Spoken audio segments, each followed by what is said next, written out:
Hi, you guys. Hey. Welcome to Laika Live. Well, who can tell me what movie this is from? Yes. That is correct, yes. So this is actually one of two houses that we built for the movie. You guys, can we give them a warm round of applause for Austin and Nick? All right. Yeah. We've not done anything yet. This is Nick, I'm Austin. We're both puppet fabricators up at Laika Studios in Portland, Oregon. Our bosses came to us and said, like, hey, we've got San Diego Comic-Con going on. What are we gonna do this year? So we grabbed our desks, all these tools and these puppets, and brought them here so we can build some puppets with you live in San Diego. We're super excited to be here. We've never done this before, and we really want to be able to show you how we build our characters from the ground up. So if you guys are ready? Do you guys want to get into it? All right, let's do it. Inside of every puppet we have an armature. It's the building blocks of what lets our characters move and animate. Since Nick is one of our armatures, I'm gonna have him explain how we build them. So like here, we've got, this is exactly what is in Norman. So it's a replica of our Norman character over here. Here he is, pay attention Norman. He's got a bored look on his face because his hair does say this over and over again this week. So, but he's just hanging out in the corner here. But that's what's inside of him. We can do some really cool things. The armature is important because it's going to hold that pose of our character.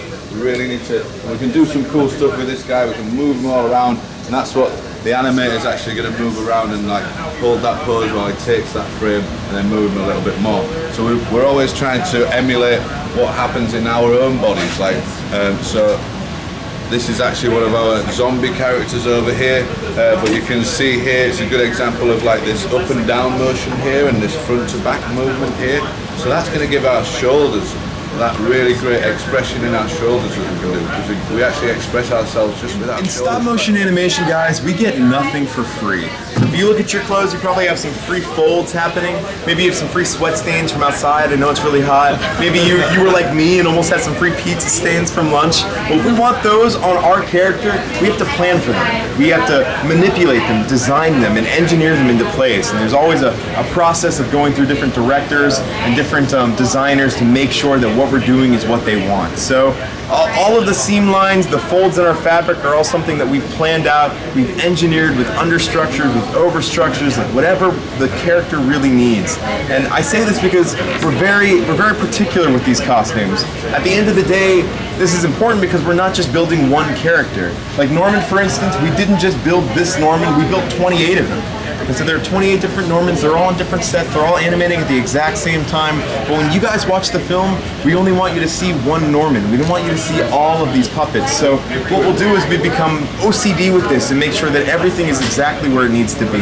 Even down to like on ParaNorman, the stitches were really important. So like there were 9 stitches right along Norman's collar that were always in the same place every single time we built it, so that when you guys watched him, you saw those and they just kind of faded into the background. It was something that always looked the same.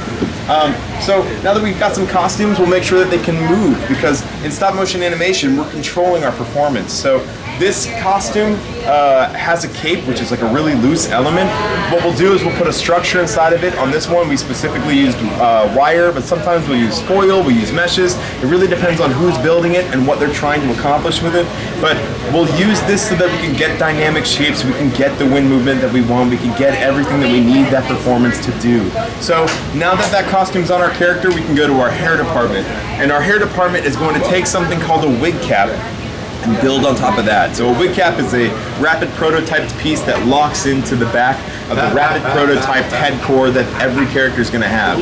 And so that slides on and off, we can replace them. And again, this is really important because at the end of the day, like with those 28 different Normans, all of these wig caps need to be exactly the same. So if an animator squishes one down, we can pick this one off and put a different one on and go back to our desks and work for hours trying to fix the one that they messed up. So on Norman, for instance, is a great example of like how we build our wigs. He was built out of goat hair. There are 256 individual spikes of that goat hair. They're all hand dyed. They're all in the exact same place every single time we build them, like you see behind me right now. Heidi's working on one back in Portland, Oregon. She's looking at a roadmap to make sure that each of those spikes is the right length, the right thickness, and everything inside of that wig. So we can build out of a lot of different materials, anywhere from real human hair on Kubo and the 2 strings to like random things like yarn and raffia. So now that we've got our hair together, it can move, it can animate, it's got that wire inside of it. We're gonna go on to paint, and paint adds in that final texture pass. They add in the water stains, the dirt. They really add in everything to make these fresh characters that we made look worn, old, manipulated. They make them really look like they're part of the world. So say he was running through like a field of water, or like he was running through a rainstorm, we'd have a puppet specific to that sequence that would have that rainstorm paint texture over top of him so that he really looks like he's part of that world. So I'm gonna pass it back off to Nick, and he's gonna show you some really cool stuff, guys. I want you to pay attention because you're not gonna see this anywhere else. So, what we've got, guys, we're actually still in the paint department, but we casted those hands up earlier, right? But it's just our plain basic hand coat. It's our base colour for our hand job. But we need to actually add those details into it. So you can see like our zombie skin, all of these details have been painted in a little bit like this by just using these wonderful powder paints. We can paint the nails in there and give it a manicure look. There we go. We can put those shadings into there. You can tell that I don't work in the paint department, right? But that's how we actually add those details. We can seal those details into the hand with another layer of clear silicone. But I'm going to show you this, guys, before you go to see our animator. What this is, we wanted to make our zombie characters very different to our human characters, right? So we did a different style of facial animation. This is actually, once all these details are painted in, this is actually a rubber skin. So we can lift this rubber skin off here. Look at that. Whoa, it looks weird, right? But we're going to glue it to this. And this is how I got my job at Laika, because I knew how to make these. This is a head mechanics, right? So a head mechanics, just like our bodies, it's also got little ball and socket joints built into there, and we fix those in place with our lip paddles that can move around. Our eyebrows can move around up here. So once I glue this rubber skin onto this guy, right, and we've got our finished puppet and we give it to animation, right? I'll move this out of the way just so you can see it. The animator is literally by hand with his fingers can actually start moving this guy around like that, so we can get some really cool like expressions. So like zombie, right? So check this out. I can we'll make him even more zombie. We'll grab hold of this upper lip paddle. We'll just go like that. Is that cool or what? So we want to close his mouth, but those teeth won't let the mouth close, right? So let's just get rid of him. We can take them out and we can close that mouth right up. So this like lent himself really well to the zombie characters. And we had really good fun playing with those different mouth shapes. But you're going to see a different style of animation with those really detailed lip syncs. So I can't keep you much longer, but thanks for coming and visiting us. Hope it was worth the wait, and it's been really exciting to show you guys what we do. Is that all right, you guys? Yeah. Excellent. All right. Yeah. Thank you so much. Hi everybody. Hello. How you doing? Good. Great. Awesome. So welcome to the animation portion of this exhibition. So you learn how they make puppets.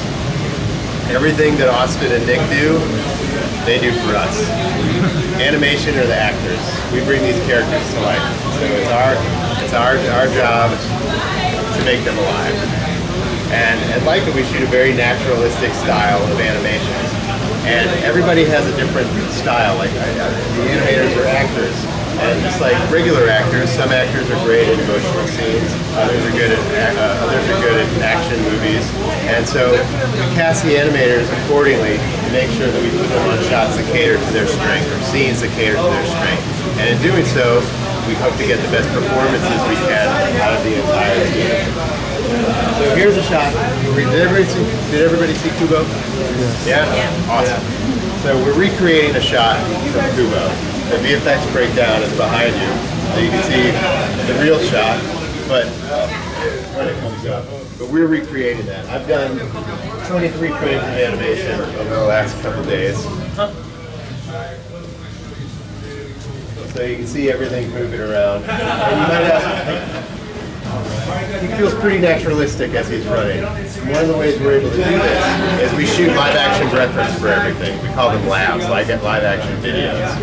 So in this particular shot, Gabe, our animator, we attached a camera to a car, to the back of a car. One of the other animators drove it through the parking lot, and Gabe chased him around.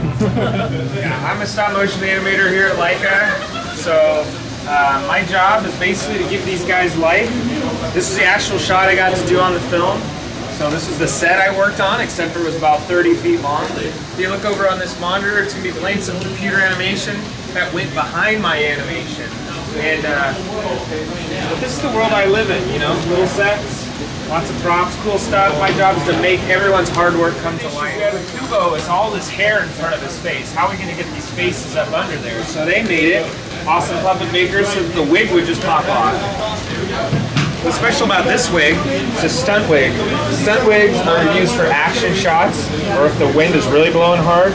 So all these little silver bits, that's a piece of aluminum wire that's been run through this plastic core and coated in silicone and has hair laying over it. And so what that gives us, if you look at the animation we've been working on, you see the hair flopping around? It's not just happening, we don't get that for free. We're gonna go in with these little tweezers and grab each little strand of hair and move it left to right so it feels like it's flowing in the wind. And then we can pull the face off. You can see how Kubo's structure under there, that's his core. You can see his little eyelid. So I'm gonna put this on, it kind of looks like he's blinking now. Half blink, you know what I'm gonna use this tool for? A little X-Acto blade. Eye. Yeah. So I'm gonna move the eye around. That's the eye look at him, huh? That's how we move his little eyeball around. So now we can look at his expression. It's changed. Eyelids changed, eyebrows changed. Now we can move on to the body. And something we're trying to do at Laika is have a more natural feel to our animation. And one way we've been doing that is shoot these videos of ourselves. So that's me. We strap the camera to a car at work and Ryan chases it down the parking lot. That's what we're striving for. We can animate him, move him along. We have these rigs that lift the character off the ground because we have to deal with gravity in stop motion. But if he's just walking around, you can see the bottom of his foot here. It's just got these threaded rods, or threaded holes. It's like the end of a bolt. And we can thread this rod into it, and that screws in there. So we'll drill a hole in the set, and we can find this hole and stick that up through there. And that screws into his foot. And then he can stand and he can walk along the set like this. We'll drill another hole. And you guys, every shot where one of our characters has been walking along, it's been like that. And so we'll fill those little holes in with clay so you guys don't see the holes. There's threaded rods coming up through every one of those shots. Even when Kubo, he can't stand here on his own. He has little threaded rods holding him in there too. So, once we've got him to a good place, we feel like we've met the requirements of that frame, we'll go ahead and shoot, and then we're done. We're done with one frame. If we do that 24 times, we'll have 1 second of animation. So that's 24 frames, that's 1 second of animation. And so keep that in mind that this is only one character. If you watched our movies, we have a lot of characters in our movies. So if we have Monkey and Beetle all running, that's my job to animate them all. So if you guys had to guess, how many seconds do you think an animator like myself could get done in a week? 30 guesses?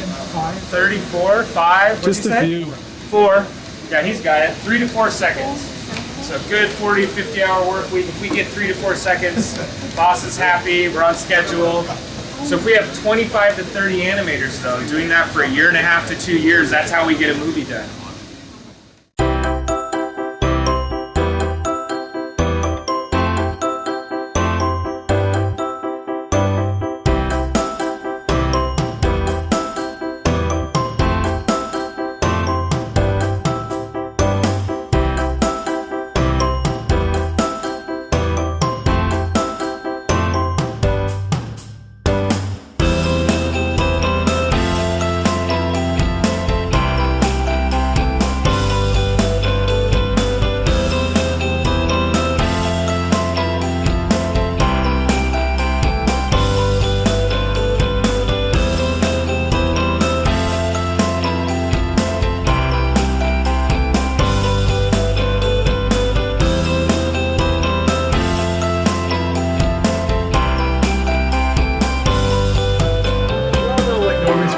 Right? Go ahead. That's correct. It's made out of goat hair. And there's exactly 256 right here that has a color scheme on his hair. this allows us to know exactly where we're gonna place that hair. We know red goes in the middle, yellow and green go around that, and blue's on the outside. So if Austin was told to, hey, you know what? We gotta make another Norman, he knows exactly where to place the hair. Also, if Norman's hair was get damaged on set, which does happen all the time, they know exactly where to pull the hair from. Coming out. I do. Yes, what's the name of it? Missing Link. Missing who? Missing Link? Okay, yes. Well, you guys, guess what? You have a